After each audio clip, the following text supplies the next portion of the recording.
Assalamualaikum warahmatullahi wabarakatuh. Perkenalkan, nama saya Sasa Meliani dari Pendidikan Kimia kelas 3A, mata kuliah Kimia Anorganik. Saya akan menampilkan presentasi PPT yang berjudul halogen. Silakan disimak. Baiklah, saya akan menjelaskan latar belakang. Halogen adalah kelompok unsur kimia yang berada pada golongan 7A di dalam tabel periodik. Kelompok ini terdiri dari fluor, klor, brom, yodium, astatin, dan unsur unun septium yang belum ditemukan. Halogen menandakan unsur-unsur yang menghasilkan garam jika bereaksi dengan logam. Unsur golongan 7A ini merupakan unsur non-logam paling reaktif. Unsur-unsur ini tidak ditemukan di alam dalam keadaan bebas, melainkan dalam bentuk garamnya. Istilah halogen berasal dari istilah ilmiah bahasa Perancis dari abad ke-18 yang diadaptasi dari bahasa Yunani, halogenes yang artinya pembentuk garam. Pembahasan yang pertama, kecenderungan energi ionisasi unsur-unsur halogen.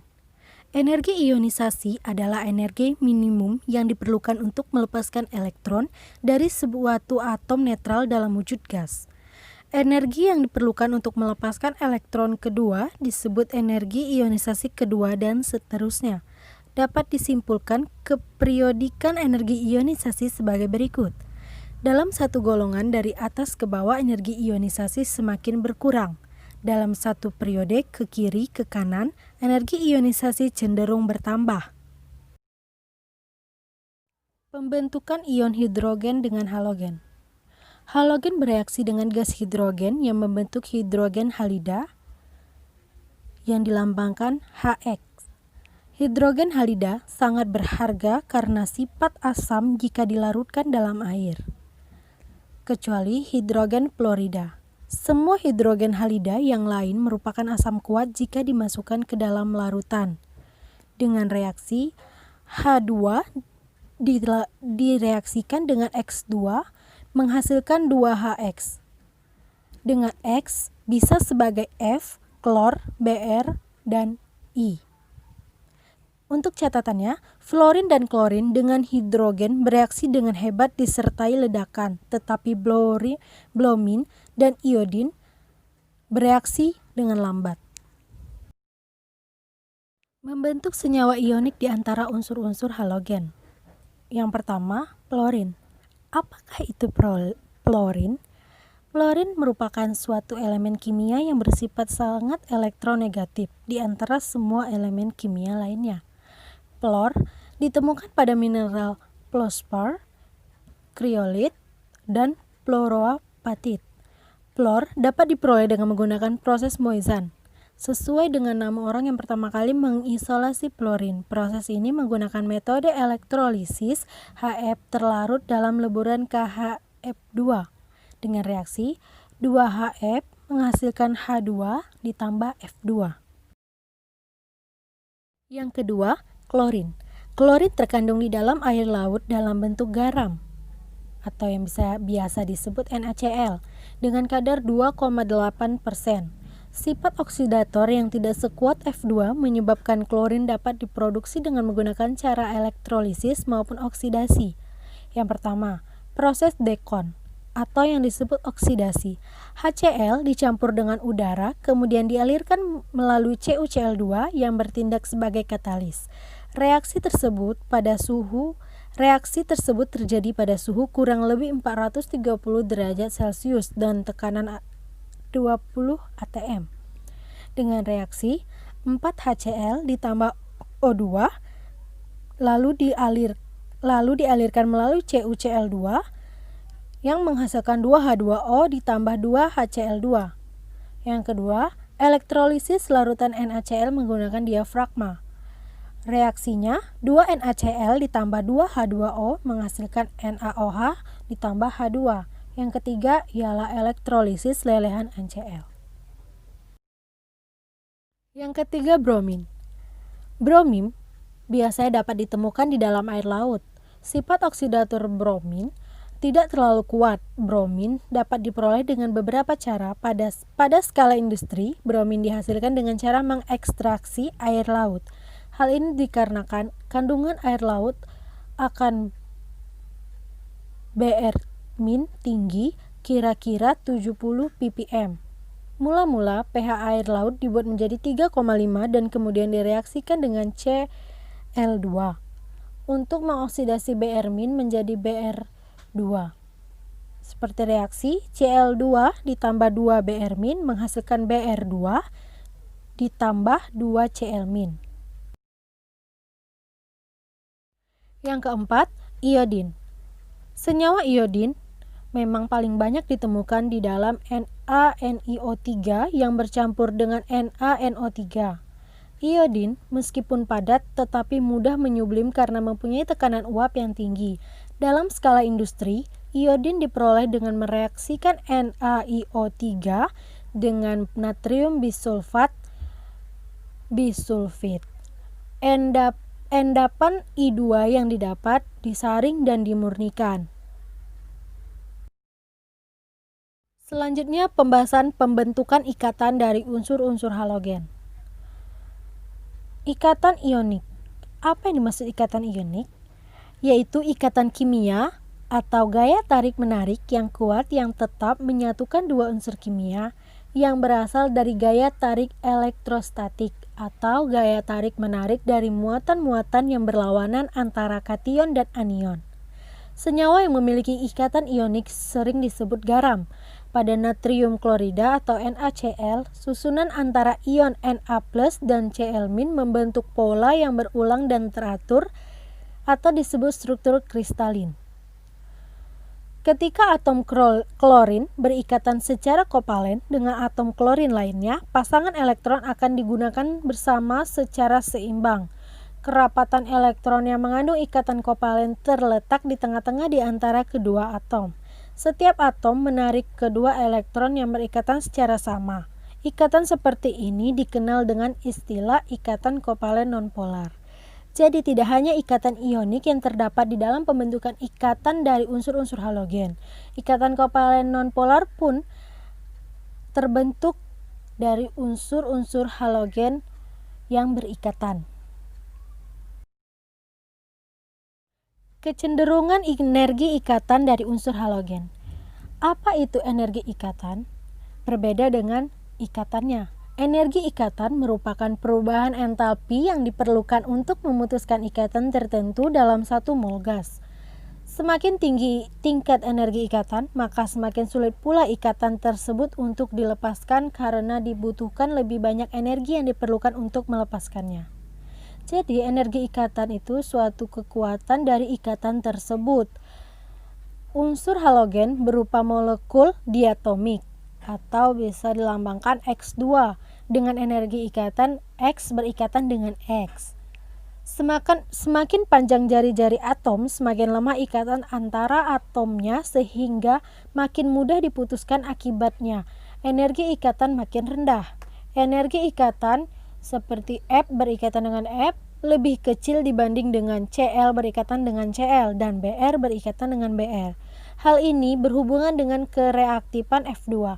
Semakin reaktif molekul X2 menyebabkan ikatan semakin mudah diputuskan sehingga energi ikatan relatif kecil. Kespontanan reaksi di antara unsur halogen dengan air. Nilai GGL dapat dipakai untuk meramalkan kespontanan reaksi.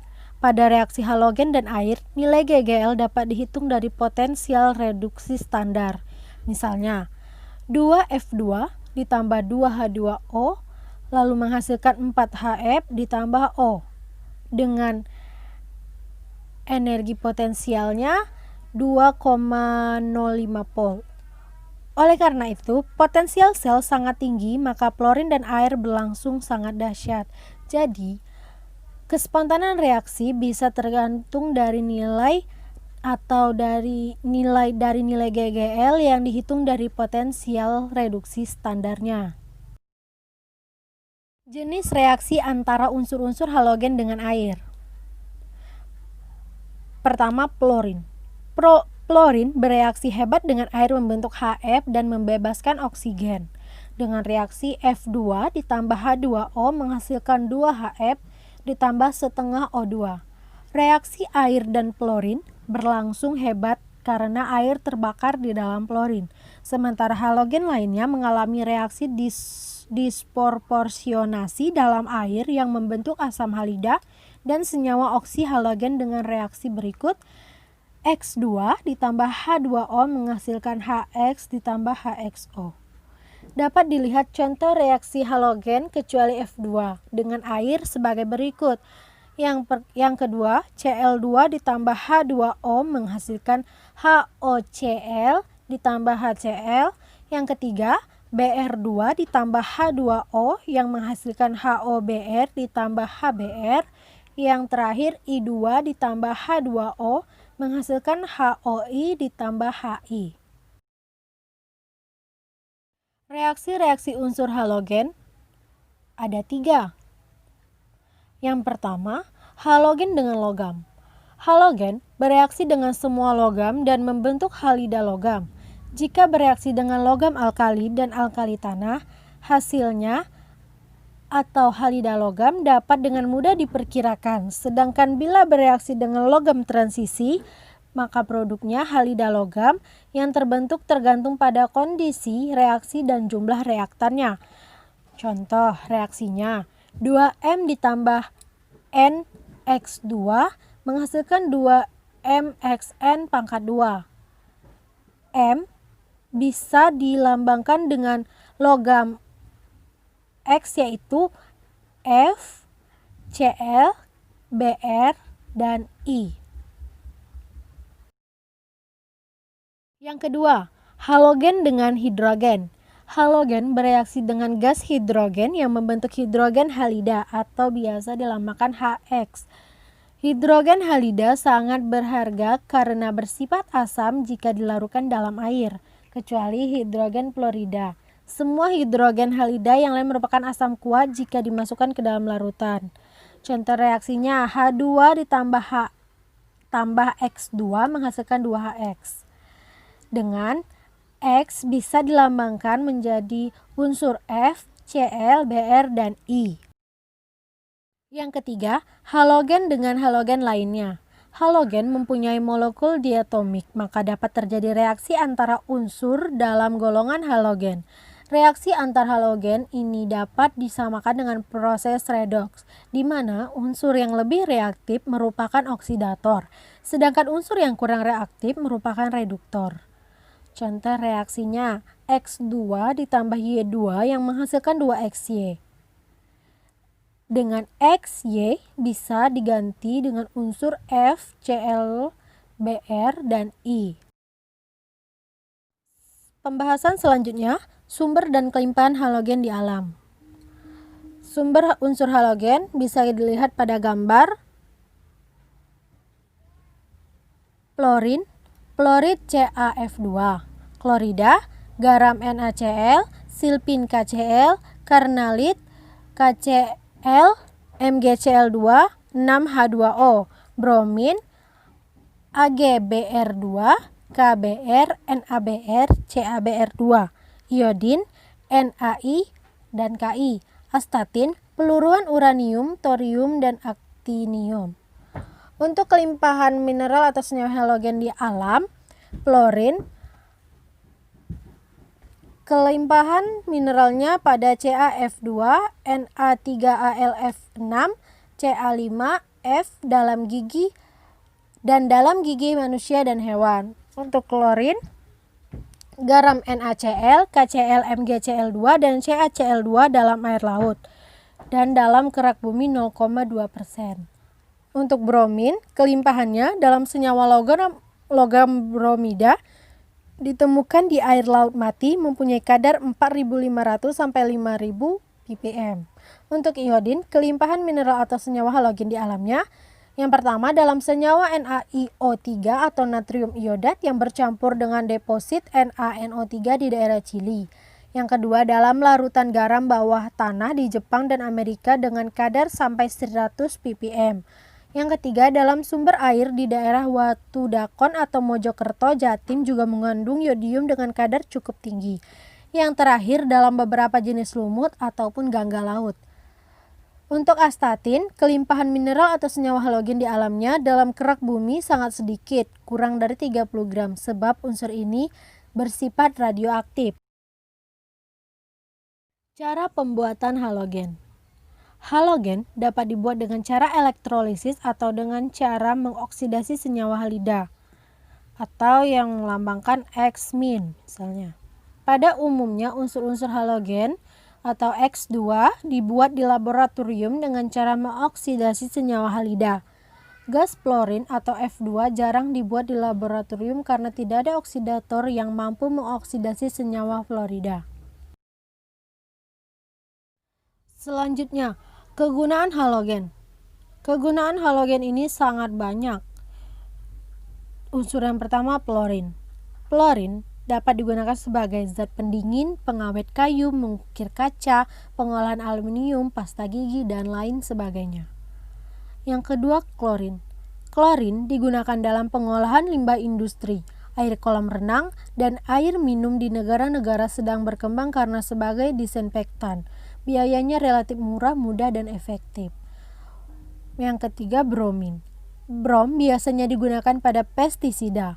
Brom adalah sebagai desinfektan, obat-obatan, serta dalam industri plastik dan pada berbagai produk seperti kabel, konektor, karpet, dan cat pelapis, pemadam api, penenang saraf, zat aditif, bensin, zat pekat cahaya untuk fotografi, dan masih banyak yang lainnya. Untuk yang keempat, iodin. Iodin atau yodium terutama digunakan dalam medis, fotografi, dan sebagai pewarna. Yang terakhir, astatin. Astatin memang jarang untuk digunakan, namun beberapa penelitian menunjukkan kemungkinan penggunaan medis seperti terapi radiologi pun menggunakannya. Oksida halogen. Semua halogen dapat membentuk senyawa halida. Fluorin dapat membentuk oksida OF2 dan O2F2 yang dikenal sebagai oksigen fluorida. Senyawa O2F2 dibuat dengan mengalirkan gas F2 secara cepat melalui larutan NaOH 2%. Senyawa O2F2 merupakan zat padat kuning jingga yang digunakan sebagai bahan bakar roket. Oksida klorin lebih banyak jenisnya, yaitu Cl2O, Cl2O3, ClO2, Cl2O4, Cl2O6, dan Cl2O7. Oksida klorin tidak stabil dan cenderung meledak. Cl2O, contohnya, merupakan oksidator sangat kuat dan digunakan untuk pemutih bubur kertas atau pulp. ClO2 dibuat sesaat dan digunakan dengan reaksi 2NaClO3 ditambah SO2 ditambah H2SO4 menghasilkan 2ClO2 dan ditambah 2NaHSO4. Kemudian iodin dapat membentuk I2O5 dengan memanaskan asam iodat pada suhu 240 derajat Celcius. Menurut reaksi, I2O5 ditambah H2O menghasilkan 2HiO3. Asam halida. Asam halida bisa disebut juga asil halida karena mempunyai gugus asil terikat ke halida. X atau OH dari asam karboksilat biasa digantikan dengan Cl, Br, atau I. Di situ contoh ikatan dari asam halida. Sifat asam halida. Yang pertama, dapat terhidrolisis membentuk asam karboksilat dan asam halida. Yang kedua, larut dalam air bila berasal dari asam karboksilat yang larut dalam air. Yang ketiga, tidak dapat terionisasi. Yang keempat, metanoil halida tidak dapat diisolasi pada suhu kamar, sebab pada suhu kurang 80 derajat Celcius terurai menjadi CO dan HCl. Yang kelima, merupakan larutan tidak berwarna berbau tajam. Yang terakhir, yang berantai panjang merupakan zat padat. Pembuatan asam halida. Asam karboksilat ditambah tionil klorida atau R yang berikatan dengan COOH ditambah SOCl2 menghasilkan RCOCl ditambah HCl ditambah SO2. Kekuatan asam halida. Hi lebih besar daripada HBr lebih besar daripada HCl, HCl lebih besar daripada HF. Oksohalogen. Oksohalogen adalah sekelompok senyawa kimia di mana atom oksigen dan halogen terikat pada unsur kimia A lainnya dalam satu molekul. Mereka memiliki rumus umum AOMXN atau X sama dengan FCl, Br, dan I. Unsur A dapat berupa unsur golongan utama, unsur transisi, atau aktinida. Kimia asam oksohalogen adalah rumit, larutan asam, dan beberapa anionnya bisa diperoleh melalui interaksi halogen bebas dengan air atau larutan basah. Halogen membentuk berbagai oksoplorida dengan rumus XO2F, XO3F, dan XOF3 dengan X sama dengan Cl, Br, dan I. Contohnya IO2F3 dan IOF5. Keelektronegatifannya Cl lebih besar dari Br dan Br lebih besar daripada I. Keasamannya senyawa HOCl lebih besar dari senyawa HOBr dan HOBr lebih besar dari senyawa HOI.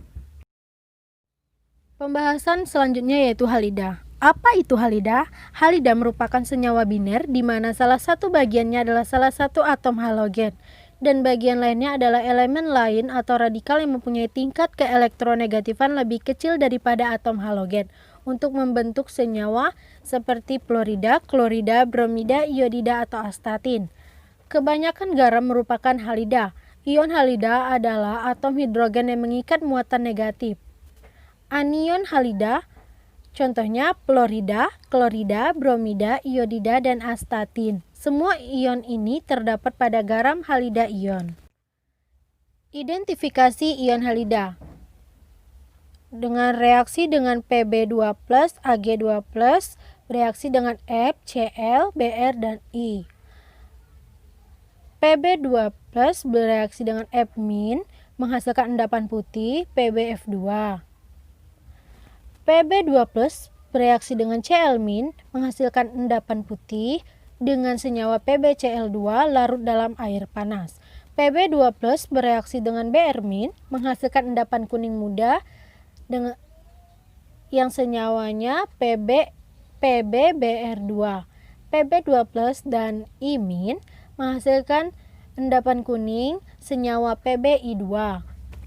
Ag+ bereaksi dengan F- tak membentuk endapan. Senyawanya AgF larut. Ag+ bereaksi dengan Cl- menghasilkan endapan putih yang senyawanya AgCl larut dalam amoniak encer. Ag+ bereaksi dengan Br- menghasilkan endapan kuning. Senyawa yang dihasilkan AgBr. Endapan AgBr yang didekantasi larut dalam amoniak pekat. Ag+ bereaksi dengan I- menghasilkan endapan kuning. Senyawa yang dihasilkan AgI. Untuk pembahasan yang terakhir yaitu senyawa antarhalogen. Dapat dinyatakan dengan reaksi X2 ditambah NY2 menghasilkan 2XYN. Halogen dengan keelektronegatifan besar ditambah halogen dengan keelektronegatifan kecil.